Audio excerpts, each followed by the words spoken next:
Good evening everyone and also welcome back on my YouTube channel pain killer. देखिए part 3 आ गया है, question number 41 से 60 तक जो हमारे 100 क्वेश्चंस की सीरीज़ चल रही है। तो हमारे पार्ट 3 है, इसमें फिर से हम 20 क्वेश्चंस कवर करेंगे। ओके, ये ऑल क्वेश्चंस टीजीटी पीजीटी में प्रीवियस ईयर क्वेश्चंस जो हुए हैं उसमें आए हुए क्वेश्चन हैं। तो अच्छी तरीके से इनकी प्रैक्टिस करनी है और अच्छी तरीके से समझना है कि किस पार्ट में एरर है, कहाँ पर हमारी गलती हो सकती है, किस पार्ट्स में हो सकती है, ठीक है, और उसका रीज़न क्या है। तो एक एक रूल को समझेंगे।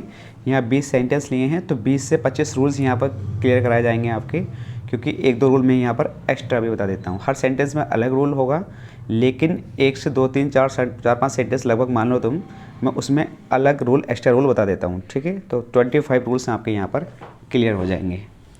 तो स्टार्ट करते हैं फर्स्ट सेंटेंस।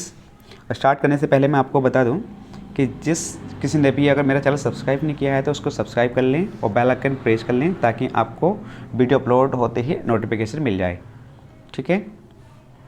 स्टार्ट करते हैं। देखिए, Suresh asked Akbar when could he reach Kanpur. तो इसके 4 ऑप्शन में इसको सेंटेंस को तोड़ दिया है इसने एग्जामिनर ने, और आपसे पूछा है कि किस पार्ट में पॉइंट्स ऑफ एरर हो सकता है, ठीक है। तो देखिए क्वेश्चन नंबर देख लेते हैं यहाँ से हम। जो ऑप्शन नंबर ए है, Suresh asked Akbar when he could.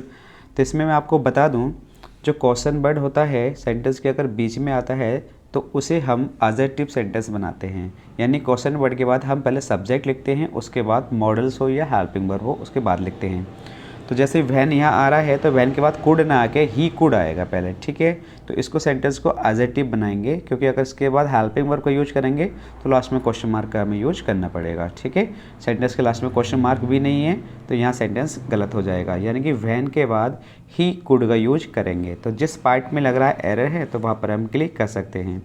तो ऑप्शन नंबर सी में मुझे एरर दिखाई दे रहा है कि वैन कुड ही नहीं आके क्या आएगा, ही कुड आ जाएगा। ओके, नेक्स्ट एग्जाम्पल देखते हैं। Had he reach the station a few minutes earlier he had caught the train. देखिए, इसका भी एक रूल होता है। पहली क्लाउज में हैड प्लस वर्ब की थर्ड फॉर्म आ रहा है तो दूसरी क्लाउज में वुड हैव प्लस वर्ब की थर्ड फॉर्म आएगा, वुड हैव। ओके, तो यहाँ पर हैड के साथ पार्ट ए में यहाँ पर हैड आ रहा है और यहाँ पर वर्ब की थर्ड फॉर्म है, तो यह सेंटेंस अपने आप में ठीक है। पहले पार्ट में आता भी है, लेकिन दूसरे पार्ट में वुड हैव आना चाहिए था, ठीक है, और वर्ब की थर्ड फॉर्म आनी चाहिए थी। तो इसमें ओनली हैड आ रहा है तो यहाँ गलती हो जाएगी। अब देखते हैं कि ये पार्ट किस पार्ट में है। तो ये पार्ट है हमारा ऑप्शन नंबर सी में, तो सी में गलती हो जाएगी। सी में आना चाहिए था he would have caught the train. Okay, तो यहाँ देखिए आपके 2 रूल क्लियर हुए होंगे और आई होप कि आपको बेहतर समझ में आया होगा। देखते हैं नेक्स्ट एग्जाम्पल क्या हो सकता है। नेक्स्ट एग्जाम्पल है, few people know that the climate of Shimla is better than Srinagar. देखिए, ये हमने एग्जाम्पल्स बहुत ज़्यादा पढ़े हैं कि जब हम किसी सेम चीज़ की कंपेयर सेम सब्जेक्ट से की जाए तो उसमें क्या डिफरेंस होना चाहिए, ठीक है। जैसे देखिए, फ्यू पीपल्स होते हैं know that the climate of Shimla, जो क्लाइमेट है शिमला की, इज़ बेटर दैन श्रीनगर। तो देखिए, शिमला की क्लाइमेट की कंपेयर श्रीनगर से की जा रही है, जो कि गलत है अपने आप में। तो यहाँ पर सेंटेंस होना चाहिए था या तो ये कि the climate of Shimla is better than the climate of Srinagar, ठीक है। जब भी गलत हो जाता है सेंटेंस, क्योंकि क्लाइमेट एक नाउन है और न किसी भी एक नाउन का रिपीटेशन 2 सेंटेंस में लगातार नहीं होता है।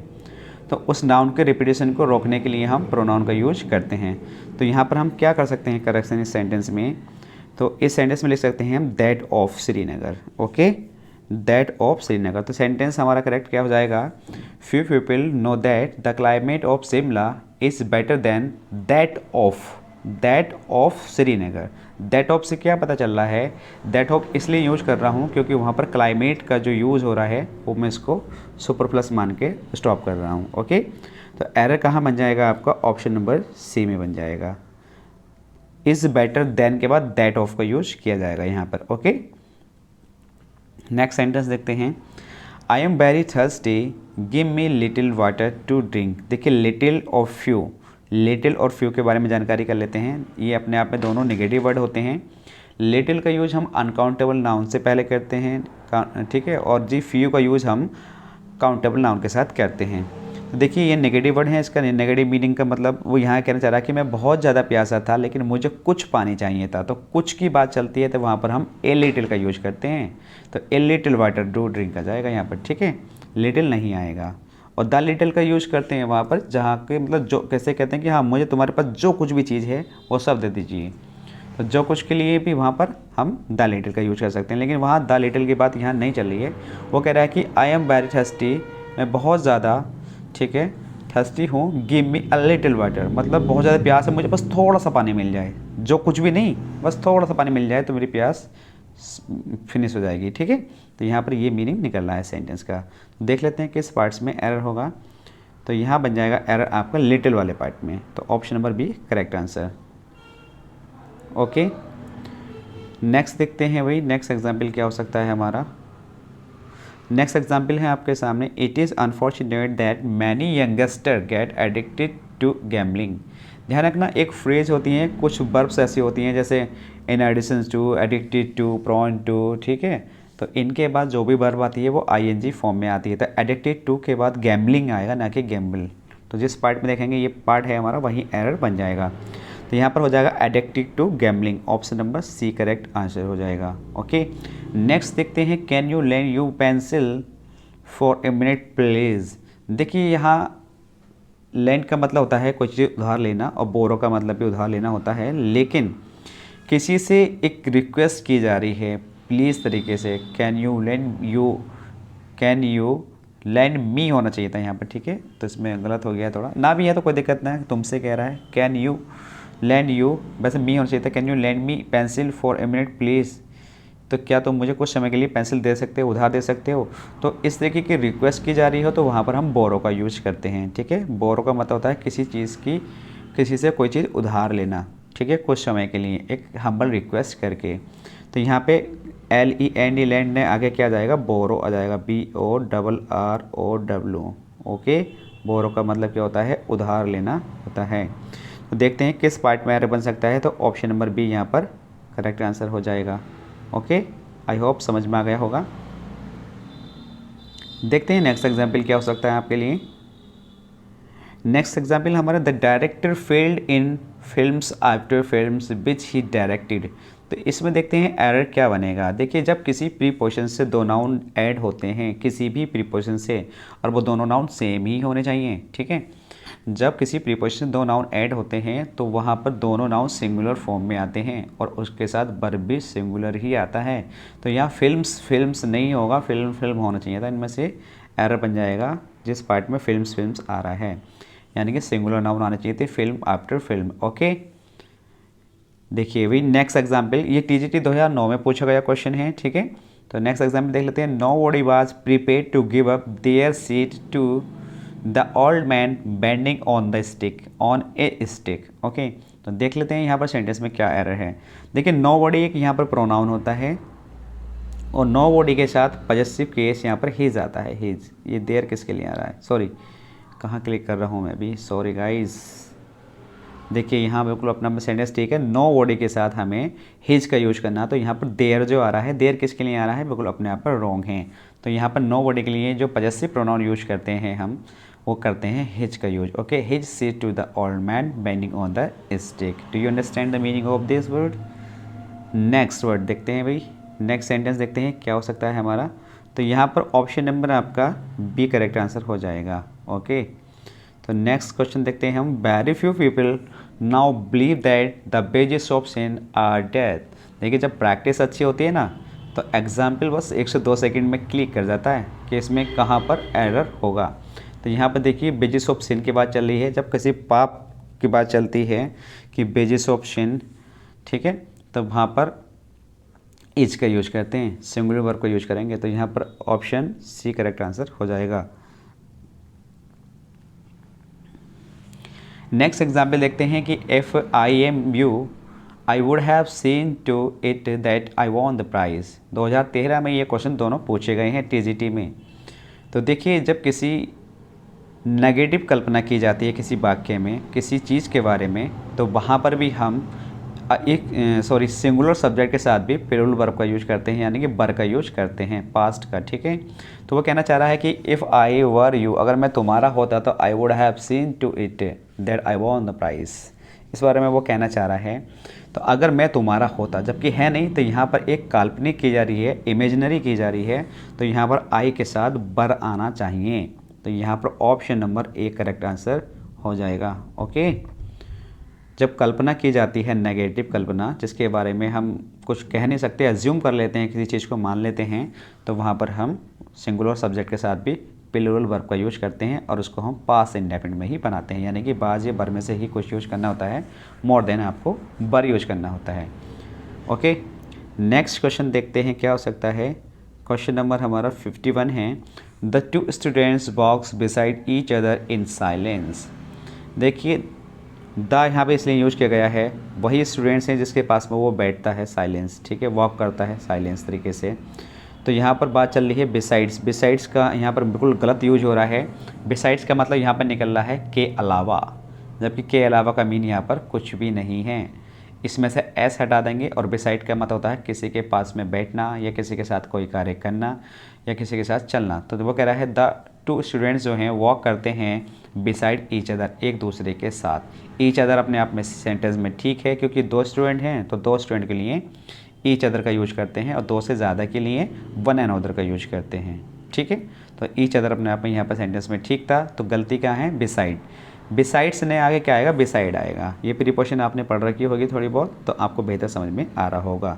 तो option number will be the correct answer हो जाएगा। ओके, नेक्स्ट देखते हैं 10 miles are not a long distance. देखिए कभी भी किसी सर्टेन डिस्टेंस के बारे में कहा गया हो और वो करेक्ट होनी चाहिए, तो वहाँ पर यूज करते हैं हम सिंगुलर वर्ब का। तो 10 माइल्स इज आएगा। ओके, ये सेंटेंस मैं आपको पीछे भी करा चुका हूँ, तो ये बहुत ही ईजी सेंटेंस था, लेकिन पता होना चाहिए आपको। जब किसी सर्टेन डिस्टेंस के बारे में बात की जाती है तो वहाँ पर हम सिंगुलर वर्ब का यूज करते हैं। तो option number will be the correct answer of this question. Okay, देखते हैं नेक्स्ट पार्ट क्या होगा। क्वेश्चन नंबर नेक्स्ट है हमारा 53 कि be congratulate him for winning a scholarship and being awarded the governor medal. तो देखते हैं इसमें एरर क्या बन रहा है। देखिए सबसे पहली बात तो ये कॉन्ग्रेचुलेशन से, अगर किसी को कॉन्ग्रेचुलेट किया जा रहा है तो उसके बाद वहाँ पर प्रीपोजिशन ऑन का यूज करते हैं, और ऑन के बाद जब भी वर्ब आती है तो वो आईएनजी फॉर्म में आती है। ऑन का नहीं मतलब कोई भी प्रीपोजिशन के बाद अगर वर्ब आती है तो वो आईएनजी फॉर्म में आती है। तो ऑप्शन नंबर आपका ए में correct answer, option number A correct answer हो जाएगा, यानी कि जो एरर है वो फर्स्ट पार्ट में हो जाएगा। तो यहाँ पर 4 के स्थान पर क्या आना चाहिए था, ऑन आना चाहिए था। ध्यान रखना है, कॉम्प्लीमेंट हो या कॉन्ग्रेचुलेट हो तो इनके बाद दोनों वर्ड के बाद प्रीपोजिशन हमारी फिक्स प्रीपोजिशन होती है, ऑन का यूज किया जाता है। ओके, नेक्स्ट एग्जाम्पल देखते हैं। Neelima has scored a first class in her final exams. देखिए सेंटेंस डबल टाइप हो गया था, तो ये डन हो गया था मुझसे, तो कोई दिक्कत नहीं है, लेकिन पहले इसमें पहले पार्ट में कुछ मिस रह गया था, उसको दोबारा इसलिए ऐड करना पड़ा था। ये हमारा क्वेश्चन टेक से रिलेटिव है। तो क्वेश्चन टेक कैसे करते हैं, देखिए अगर यहाँ पे हैज़ आ रहा है तो यहाँ पे जो क्वेश्चन टेक बनेगा हमारा वो नेगेटिव बनेगा, यानी कि अगर यहाँ पर सेंटेंस पॉजिटिव है फर्स्ट पार्ट में तो क्वेश्चन टेक जो बनेगा वो नेगेटिव बनेगा, अगर यहाँ नेगेटिव है तो यहाँ पर पॉजिटिव बनेगा। ओके, तो वो भी इनकी कॉन्ट्रैक्टेड फॉर्म लिखी जाती है, जैसे इज नॉट होता है तो इजेंट होता है, आर नॉट होता तो आरेंट होता है, हैज़ नॉट होता तो हैजेंट होता है, ठीक है, इनकी कॉन्ट्रैक्टेड फॉर्म लिखी जाती है। तो यहाँ पर क्या होना चाहिए था, हैजेंट होना चाहिए था, जो कि इज़ नॉट लिख रखा है, जो कि अपने आप में गलत है। ओके, तो यहाँ पर देखते हैं कौन से पार्ट्स में ये एरर आ रहा है हमारा, तो option number C correct answer हो जाएगा। ठीक है, देखते हैं नेक्स्ट क्वेश्चन क्या हो सकता है। नेक्स्ट क्वेश्चन है the price of this car is higher than your new car. देखिए अब यहाँ पर भी सेंटेंस अभी पीछे बता चुका हूँ मैं, यहाँ पर भी कार आ रहा है, यहाँ पर भी कार आ रहा है। एक ही नाउन को 2 बार रिपीट कर चुके हैं एक सेंटेंस में, तो नाउन के रिपीटेशन को रोक लेंगे हम, प्रोनाउन का यूज कर सकते हैं या पजेसिव केस का यूज कर सकते हैं, पजेसिव प्रोनाउन का। ठीक है, तो यहाँ पर हम योर्स भी लिख सकते हैं और यहाँ पर हम the price of this car is higher than that of भी लिख सकते हैं। ठीक है, तो यहाँ पर बेहतर जो रहेगा योर्स बेहतर रहेगा, योर्स। ओके, तो ऑप्शन नंबर आपका सी करेक्ट आंसर हो जाएगा। नेक्स्ट देखते हैं you and your wife appear to have seem much more happier days. देखिए एकदम ही क्लिक, जब आपकी प्रैक्टिस अच्छी होती है तो कहीं भी सेंटेंस को जब सिंगल रीडिंग कर लेते हैं आप, तो एकदम आपके माइंड में क्लिक कर जाता है कि एरर कहाँ बनेगा। तो यहाँ पर देखिए पॉइंट्स मोर हैप्पियर है, हैप्पियर अपने आप में कंपैरेटिव फॉर्म होती है, तो इससे पहले हम मोर का यूज़ नहीं करेंगे। अब जिस पार्ट में ये आ रहा है तो वहाँ पर हमारा पॉइंट्स ऑफ एरर बन जाएगा, और ये TGT 2011 में पूछा गया क्वेश्चन है। ओके, तो option number C will be the correct answer of this question. Next question देखते हैं भाई। इससे पहले हम इसको इरेज कर देते हैं। आई होप आपको बेहतर समझ में आ रहा होगा। देखते हैं नेक्स्ट एग्जाम्पल क्या हो सकता है। नेक्स्ट एग्जाम्पल है ही कुड नॉट। देखिए एग्जाम्पल्स कितना भी बड़ा हो, आप एक एक पार्ट को पढ़ते चले जाइए, और जब आप प्रैक्टिस करने लगेंगे ना, तो जितना फास्ट मैं पढ़ता हूँ आप भी इतना फास्ट करने लगेंगे, लेकिन इसके लिए मोर देन प्रैक्टिस आपकी अच्छी होनी चाहिए। देखिए मैं इसे कैसे पढ़ता हूँ और इसमें किस तरीके से एरर फाइंड करता हूँ, इसी तरीके से आपको अपना माइंड को अंडरस्टैंड करना है, ठीक है। तो देखिए एग्जाम्पल से he could not give cattle green fodder today because he has broken his right hand एगो। देखिए एक वर्ड है हमारा एगो, जब जहाँ भी एगो आता है तो वहाँ पर हम पास्ट का यूज करते हैं। तो बिकॉज ये कंजक्शन है, कंजक्शन से पहले एक सेंटेंस आ रहा है ये, तो इसमें तो पास्ट इंडेफिनिट यूज हो रहा है, लेकिन यहाँ पर हैज़ क्यों आएगा भाई? हैज़ नहीं आएगा, यहाँ पर ओनली ब्रोक आ जाएगा, तो only broke second form use करेंगे, ब्रोक, ब्रोकर नहीं ब्रोक। ओके, तो एरर बन जाएगा आपका, एरर बन जाएगा आपका ऑप्शन नंबर डी में, ठीक है। Option number D is the correct answer. Next देखते हैं सेंटेंस हमारा, even though the shirt is rather expensive but I wish to purchase it my own money. तो PGT 2011 में पूछा गया क्वेश्चन है ये। तो देख सकते हैं क्या यहाँ पर एरर बन सकता है। देखिए इवन दो के बाद बट का यूज़ नहीं करते हैं, ठीक है, तो यहाँ पर एरर आपका बन जाएगा। इवन दो के बाद यहाँ पर बस कोमा लगा सकते हैं सेंटेंस में, एक्सपेंसिव के बाद कोमा लग सकता है, लेकिन बट यहाँ पर नहीं आता है, तो यहाँ बट आ रहा है, वहाँ पर हमारा एरर बन जाएगा। Option number C will be the correct answer. Okay, next देखते हैं क्या सेंटेंस है हमारा। 59 है, it is a really strange that he has not replied my letter. अच्छा 9 पार्ट हो गया है ना ये जी। ओके 10 देखते हैं, it is really strange that he has not replied. देखिए इसके के सेंटेंस होते हैं, जैसे कि इट इज़, यह स्ट्रेंज है वास्तविकता में कि ही हैज़ नॉट रिप्लाइड, उसने रिप्लाइड नहीं किया मेरे शब्दों का, मेरे लेटर का, मेरे जवाब का, माई रिस्पॉन्स। तो वहाँ पर रिप्लाइड के बाद टू प्रीपोजिशन यूज करते हैं कि he has not replied to my letter, या इस तरीके से बोल सकते हैं कि he has not replied my response या माई क्वेश्चंस। इस तरीके के वर्ड आते हैं तो वहाँ पर हम से टू से कनेक्ट करते हैं, तो रिप्लाइड के बाद यहाँ पर टू का यूज करेंगे। ओके, तो option number C will be the correct answer. Next question है, although we are no longer young comma be still enjoy study languages. अब देखिए इसमें क्या एरर बन सकता है। आपको एक वर्ड है एंजॉय, इसको याद रखना है कि एंजॉय के बाद हमेशा जेरेंडल फॉर्म आता है, इन्फिनेटिव नहीं आता है। तो टू स्टडी नहीं आके यहाँ पर क्या जाएगा, स्टडीइंग आ जाएगा, स्टडी में ING लग जाएगा। ओके, तो यहाँ पर option number C will be the correct answer. ये आपके देखिए 60 क्वेश्चन हो गए हैं, ये पार्ट 3 था आपका। बहुत जल्दी से इसका पार्ट 4 आने वाला है, उसमें भी 20 क्वेश्चंस लेंगे और हर क्वेश्चंस में डिफरेंट तरीके के एग्जाम्पल लेंगे ताकि आपको मोर देन प्रैक्टिस हो जाए। ओके, बहुत कम समय में ज़्यादा से ज़्यादा आप प्रैक्टिस कर सकें। तो देखिए अगर आपको वीडियो आपके लिए यूजफुल है तो आप इसको शेयर करें, सब्सक्राइब कर लें चैनल को और इसका बेल आइकन प्रेस कर दें ताकि आपको कोई भी वीडियो अपलोड हो तो आपको बेल आइकन से नोटिफिकेशन का पता चल जाए और ताकि आप वीडियो को कंटिन्यू टाइम के अकॉर्डिंग देख सकें। ये वीडियो हमारी इवनिंग में आती है, इसका थोड़ा टाइमिंग कुछ नहीं होता है, लेकिन समथिंग मान के चलो इवनिंग में आपको मिल ही जाती है, ठीक है।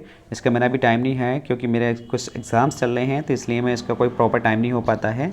तो जिस समय टाइम मिलता है इवनिंग में मैं इसको अपलोड कर देता हूँ, ठीक है। लेकिन ये शूट मेरे को वीडियो को नाइट में ही करनी होती हैं। तो चलते हैं, ठीक है। आज के लिए इतना ही काफ़ी है। Thanks to everyone.